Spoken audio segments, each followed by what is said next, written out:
সুবহানাল্লাহি ওয়া বিহামদিহি পাঠ করবে, আমার আল্লাহ সুবহানাহু ওয়া তাআলা তার জন্য একটা জান্নাতের মধ্যে খেজুরের বাগান গাছ লাগা দেবে। জোরে বলি সুবহানাল্লাহ।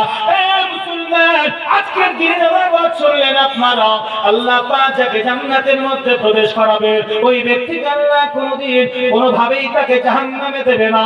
মনে রাখবেন, তার জন্য জান্নাতের মধ্যে গাছ লাগানো হয়, যে জান্নাতি তার জন্যই হয়, জাহান্নামীর জন্য গাছ লাগানো হবে না। ও মুসলমান, আসুন আমার সময়ের মধ্যে আমি ক্লোজ করার চেষ্টা করি। আল্লাহ রাসূল সাল্লাল্লাহু আলাইহি ওয়াসাল্লাম তো তাসলিমা বললেন, তাই হবে খাদিজা। বলতে বলতে আম্মা জান খাদিজাতুল কুবরা রাদিয়াল্লাহু তাআলা আনহা তিনি শেষ নিঃশ্বাস ত্যাগ করলেন, তিনি পরকাল গমন করলেন। ইন্না লিল্লাহি ওয়া ইন্না ইলাইহি রাজিউন। তারপরে আমার রাসূলুল্লাহ বসে এখানে নামাজ হবে, এখানে নামাজ হবে, একদম এখানে নামাজ, আজান দেবে এখানে নামাজ হবে, আর পরিবেশ ভাঙতে দেবেন, একদম নামাজ হবে সঙ্গে সঙ্গে বক্তা। আপনারা সালাম ফিরিয়ে সুন্নাত নফল পড়ে বসবেন, আর একদম সঙ্গে সঙ্গে স্টেজে বক্তা, আর সঙ্গে সঙ্গে নাহমাদু ওয়া নুসাল্লি আলা রাসূলিল কারীম শুরু হয়ে যাবে। ফলে আপনাদের যে কোনো অসুবিধা হবে সেটা নয়। তারপরে আপনারা বাইরের মেহমান যারা এসেছেন, আপনার নামাজের সময় হয়নি ভাই, উঠবেন না, একটু সময় হয়নি, আলাদা দেয়নি। তারপরেও যারা এসেছেন আপনাদের জন্য, দূরবর্তী মেহমানদের জন্য খাবারের ব্যবস্থা, যে মানুষ তো ক্ষুধা পাবে, খাবার লাগবে, এই দায়িত্ব তো কমিটি বৃন্দর আছে, সেগুলি তো করবে। আমাকে একটু ক্লোজ করতে দেন, আমার বক্তব্যটা শুনেন, মন থেকে শুনেন, যে কি করি আমরা জীবনে আমার রাসূলুল্লাহর আদর্শ দিকে একটু তাকাই। আমাদের আদর্শটা কিন্তু ওই রকম হতে হবে। আমার চলন, আমার উঠা বসা, মানুষ আমাকে ফলো করবে যে একজন আদর্শিত ব্যক্তি। জি, কয়েকদিন আগে আমাদের গ্রামের কথা বলছি, কোন একটা প্রসঙ্গ নিয়ে কথা বলতে গিয়ে একটা মেয়ে বলছে, দাদা ভাই তোমাকে তো আমরা আমাদের এলাকায় আদর্শবান মনে করি, যে তুমি আমাদের এলাকার একজন আদর্শিত ব্যক্তি, ফলো করি আমরা তোমাকে। একটা বাড়িতে এসে আমার একটা কোন ব্যক্তিকে দেখার জন্য দেখতে এসে বলছি যে মামা, আমরা আপনার জিকির এরকম করে আমাদের বাড়িতে আমার ছেলেদেরকে বলি যে মামার মতো আদর্শবান হও। আপনারা বলবেন নিজেকে গর্বিত হচ্ছে না, গর্বিত নয়, একদম বাস্তবটা তুলে ধরছি যে আমাদের আদর্শটা এরকম হতে হবে। কিন্তু আজকের এই সমাজ কোন জায়গায় আমরা গিয়েছি, শুধু ঈর্ষার নির্দেশ ফেতনার মধ্যে এই সমাজ আমরা নিমজ্জিত। এক অপরের উপরে যত পারি আমরা আলোকপাত করতে পারি, একজন আলেম আরেকজন আলেমের বিরুদ্ধে, এ করে সমাজকে কোনোদিন ভালো জায়গায় পৌঁছানো যায়নি, না যাবে, না কিয়ামত পর্যন্ত যাবে। মানুষের যদি ভালো জিকির কিছু করা যায়, ভালো আলোচনা কিছু করা যায়, আমি দায়িত্ব নিয়ে বলছি, আপনি শত্রুরও ভালো বলেন, শত্রু একজন মিত্রতে পরিণত হবে, আর শত্রুকে শত্রুর নজর সারা জীবন দেখেই যাবেন, ও শত্রু আপনার জীবনও কোনোদিন মিত্রতে পরিবর্তন হবে পরিণত হবে না। এটা দায়িত্ব নিয়ে বলছি। ফলে আমাদেরকে এইরকম আদর্শবান হতে হবে। আম্মা জান খাদিজাতুল কুবরা রাদিয়াল্লাহু তাআলা আনহা শেষ নিঃশ্বাস ত্যাগ করলে আল্লাহ রাসূল বললেন, মেয়েদের গোসলের ব্যবস্থাপনা করে দাও। নবীজির মেয়েরা গোসল ব্যবস্থাপনা করলে আম্মা জান খাদিজাতুল কুবরা রাদিয়াল্লাহু তাআলা আনহার জন্য কনিষ্ঠ কন্যা ফাতিমাতুজ জোহরা রাদিয়াল্লাহু তাআলা আনহাকে লক্ষ্য করে বললেন, বিটি যা ঘরের ভিতরে গিয়ে দেখো একটা জুব্বা রাখা আছে, ওই জুব্বাটা নিয়ে এসে তোমার মাকে তুমি কাফন স্বরূপ পরায়া দাও। তিনি যখন ঘরের ভিতরে প্রবেশ করলেন, ঘরের ভিতরে প্রবেশ করে সেই জুব্বা মুবারকটা হাতে নিয়ে বাইরে বেরিয়েছেন, আর বাইরে এসে যখন দিবালোকে আলোতে পেয়েছে, আলো দেখে সেই জুব্বা যে জুব্বা একাধিক জায়গা ফাটা, একাধিক জায়গায় পট্টি দেওয়া, ওই জুব্বা মুবারকের দিকে তাকায় আম্মা জান ফাতিমাতুজ জোহরা রাদিয়াল্লাহু তাআলা আনহা প্রচুর পরিমাণে চোখ দিয়ে ঝরঝর করে পানি ঝরছে তার, আর আসমানের দিকে তাকায়, আল্লাহ একবার তাকাও, আমার মা মক্কার বুকে সবথেকে বড় ধনী মহিলা, আমার মা চাইলে মক্কার শহর থেকে দামি কাফনটা আমার মা পরতে পারতেন, কিন্তু আজকের দিনে তাকাও, আমার আল্লাহ আমার মা কিনা আজকের শেষ যাত্রায় একটা ছিঁড়া ফাটা মানে পট্টি বলে আমার আব্বা জানের জুব্বা মুবারক পরে আজকের শেষ যাত্রায় যাবে। আমার আল্লাহ সুবহানাহু ওয়া তাআলা বলে, ও জিবরাইল তাড়াতাড়ি করে দুনিয়ার মাঝে যাও, জান্নাতি পোশাক খাদিজাতুল কুবরা রাদিয়াল্লাহু তাআলা আনহা পরার ব্যবস্থাপনা করে দাও। প্রিয় নবী মুহাম্মদ রাসূলুল্লাহ সাল্লাল্লাহু আলাইহি ওয়াসাল্লাম আমার দোস্ত হাবিবের কনিষ্ঠ কন্যা, জান্নাতের খাতুনি, জান্নাতের সরদারি ফাতিমাতুজ জোহরা রাদিয়াল্লাহু তাআলা আনহা মায়ের জদ্দ জুব্বা মুবারক নিয়ে কাফন নিয়ে কান্না করছে। তিনি ফাতিমা ঘরের ভিতরে যখন গেলেন, দেখলেন মা পূর্বে থেকে জান্নাতি পোশাক পরিহিত অবস্থায় শুয়ে আছে, জোরে বলুন সুবহানাল্লাহ। মনে রাখবেন ওই জুব্বা মুবারকটা আমার আম্মা রাসূল সাল্লাল্লাহু আলাইহি সাল্লাম আম্মা জান খাদিজাতুল কুবরা রাদিয়াল্লাহু তাআলা আনহার কবরে আপনার জুব্বাটা দিয়ে দিয়েছিলেন ও মুসলমান অর্থাৎ পোশাকটা দিয়ে দিয়েছিলেন। তারপরে আমার রাসূল সাল্লাল্লাহু আলাইহি সাল্লাম ডাকলেন বিবিকে ফাতিমা তাআলা হুনা, এখানে এসে কথা আছে। মা ফাতিমা যখন গেলেন, যাওয়ার পরে বলছেন বিবি তুমি বলো কেন কান্না করছিলে? মার কাছে যখন যাচ্ছিলে তখন কাঁদছিলে, আবার যখন ফিরে আসো চোখে পানি দেখলাম না। আম্মা জান ফাতিমা যখন বললেন, আমার রাসূল বলছেন বিবি তুমি জানো না এই জুব্বা কত বড় গুরুত্ব, তুমি ভালো করে সরো। এই সেই জুব্বা, এই জুব্বা পরিহিত অবস্থায় আমি যখন গাড়ে হিরাতে ছিলাম, আমি আমার আল্লাহর ধ্যানে মগ্ন ছিলাম। আল্লাহকে পাওয়ার মানে আল্লাহ ধ্যানে যখন আমি একাগ্রতার সঙ্গে দীর্ঘদিন ধরে ছিলাম, ওই জুব্বা পরিহিত অবস্থায় আল্লাহ পাক আমাকে নবুয়তি প্রদান করেছে। তারপরেও যখন জিবরিল আমিন আলাইহিস সালাতু তাসলিম আসলেন, আসার পরে বললেন ইয়া রাসূলুল্লাহ আল্লাহর নবী আপনি পড়ুন ইকরা বিসমি রাব্বিকাল্লাযী খলাক। আমি বললাম মা আনা বিকারিন, আমি তো আমার থেকে পড়া হবে না। তারপরে আবার বললেন ইয়া রাসূলুল্লাহ আপনি পড়ুন, আবারও একই উত্তর দিলাম। তারপরে আবারও বললেন আপনি নবী পড়ুন।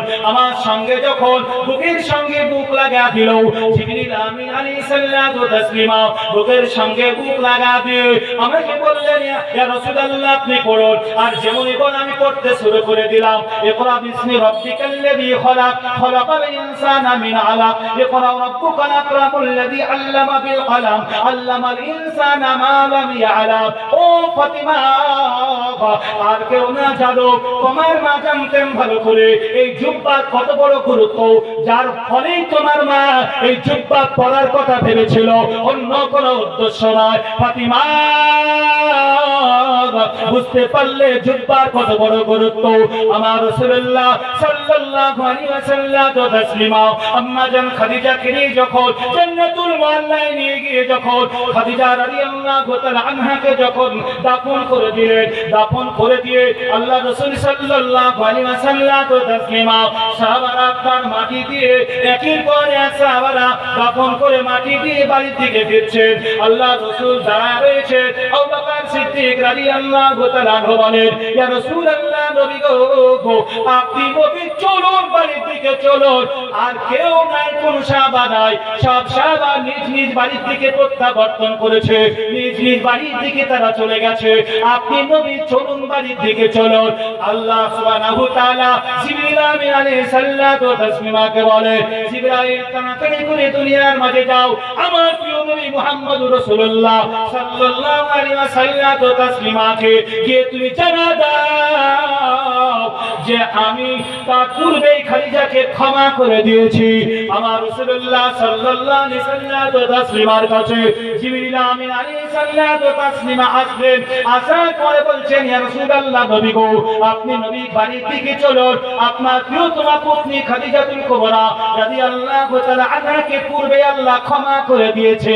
আমার রাসূল বলছেন জিবরাইল আমি নবী আমার খাদিজার জন্য কাঁদিনি, আমার খাদিজার জন্য আমার চোখের পানি ফেলাইনি, আমি কাঁদছি আমার গুনাহগার উম্মতের মায়া, আমার গুনাহগার উম্মতের যেন আমার আল্লাহ সুবহানাহু ওয়া তাআলা সকলকে যেন মাফ করে দেয়, সকলকে যেন ক্ষমা করে দেয়, আমার গুনাহগার উম্মতকে যেন আমার আল্লাহ পাক আল্লাহ তাআলা কাল কিয়ামতের মাঠে জান্নাতবাসী করে দেয়।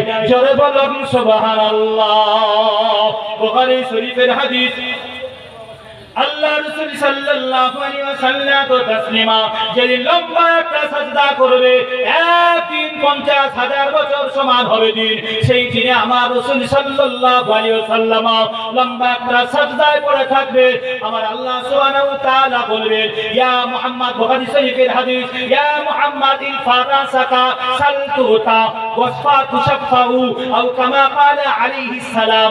আমার আল্লাহ পাক জানা দিবেন নবী গো আপনি আপনার মাথা তুলে, আপনি মাথা তুলে আপনি চান যেটা চাইবেন সেটাই কবুল করা হবে। আপনি আপনার বাক্য বলুন, আপনি চান ওয়াসফা তুশফাউ, আপনার শাফাআত কবুল করা হবে। জোরে বলুন সুবহানাল্লাহ।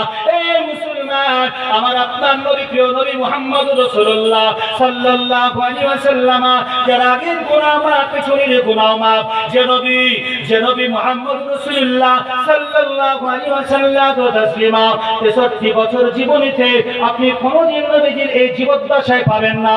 নবীজি কোথাও কোন জায়গায় ভুল বশত মজাক করে কারোর সঙ্গে একদিনের জন্য মিথ্যাচারস্থ হয়েছে। আমরা সেই নবীর উম্মত, যে নবী আগের গুনাহ মাফ, পেছনের গুনাহ মাফ, যে নবী মুহাম্মদুর রাসূলুল্লাহ সাল্লাল্লাহু আলাইহি ওয়াসাল্লাম তাসলিমাকে আমার আল্লাহ সুপারিশ করার অধিকার দেবে। আমার রাসূল সাল্লাল্লাহু আলাইহি সাল্লাম অলরেডি যারা জাহান্নামে হয়ে গেছে, জাহান্নাম থেকে তুলে নিয়ে গিয়ে তাদের জান্নাতের মধ্যে প্রবেশ করাবে। বলে হুজুর কবার যাবে নবীজি? একবার নয়, দুইবার নয়, একবার যখন যাবে হবে না, আরেকবার যাবে নবী তারপরে হবে না, আরেকবার যাবে নবীজি তারপরে হবে না। আল্লাহ পাক বলবে এখনো আপনার উম্মত কি জাহান্নামের মধ্যে আছে নাকি? আমার রাসূল বলবে এখন আমার উম্মত কিছু আছে, এটা আমি অনুভব করছি। বলে কেমন হুজুর? যার যেমন গুনাহ হবে তাকে তেমন সাজা সেই দিন ভোগতে হবে, জাহান্নামের মধ্যে থাকতে হবে। কিন্তু ওই যে ঈমানের কথা প্রথমে বলেছিলাম, আমার নবীজি বলেছে ঈমান থাকার কারণে, জান্নাত বরাবর ঈমান থাকার কারণে গুনাহ ভোগে তাকে আল্লাহ পাক জান্নাতের মধ্যে প্রবেশ করাবে। সেটাও হবে আমার রাসূলুল্লাহর সুপারিশ, শহীদের সুপারিশ, উলামাদের সুপারিশ, ফেরেশতাদের সুপারিশে আমার রাসূলুল্লাহ সাল্লাল্লাহু আলাইহি ওয়াসাল্লাম তাসলিমা চতুর্থবার গিয়ে যখন ওই সমস্ত জাহান্নামীরা যারা আপনার প্রচুর গুনাহ করেছিল তাদের গুনাহ মোচন হয়ে যাবে, আমার আল্লাহ পাকের কাছে আরজ করবে। আমার আল্লাহ বলবে দেখো আপনার যত উম্মত আছে এখনো জাহান্নামের মধ্যে, একটি উম্মত যেন জাহান্নামের মধ্যে কেউ না থাকে। আমার রাসূলুল্লাহ সাল্লাল্লাহু আলাইহি ওয়াসাল্লাম তাসলিমা প্রতিটি উম্মতকে বেছে নিয়ে গিয়ে জান্নাতের মধ্যে প্রবেশ করা দেবে। জোরে বলি সুবহানাল্লাহ। আজকের সেই নবী মুহাম্মদুর রাসূলুল্লাহ সাল্লাল্লাহু আলাইহি ওয়াসাল্লাম তাসলিমা মাদ্রাসা, নবীজি বলেছেন মাদ্রাসা হচ্ছে আমার ঘর, যেখানে ক্বালা রাসূলুল্লাহ সাল্লাল্লাহু আলাইহি ওয়াসাল্লাম পড়া হয়। খায়রুকুম মান তাআল্লামাল কুরআন ওয়া আল্লামাহু, তোমাদের মধ্যে উত্তম ব্যক্তি সে যে নিজে কোরআন শিখলো, অপরকে শিক্ষা দিল। এই মাদ্রাসা আজকের জলসা মেহফিল আপনারা বিভিন্ন জায়গা থেকে এসেছেন। আল্লাহ সুবহানাহু ওয়া তাআলা আজকের বসা উঠা শোনা আলিম দিকে তাকায়া একগ্রতার সঙ্গে মনোনিবেশ দিয়ে ওয়াজ শোনা আল্লাহ পাক এগুলিকে আমাদের যজ্ঞে সকলের জন্য নাজাতের শিলা বানাবে। জোরে বলুন আল্লাহুম্মা আমিন। সম্মানিত মুসলিম একরাম, কি বলেন? লাভ হলো না? আমি লাভ দিয়ে শুরু করেছিলাম আমার বক্তব্য। আপনারা যারা কাউন্ট করছেন আমার বক্তব্য, কোনো জায়গায় আমি কোথাও এরকম মানে আপনার বক্তব্য দিতে লেগে যে কোথাও কোনো একটা বড় ধরনের একটা গল্প শুরু করে দিলাম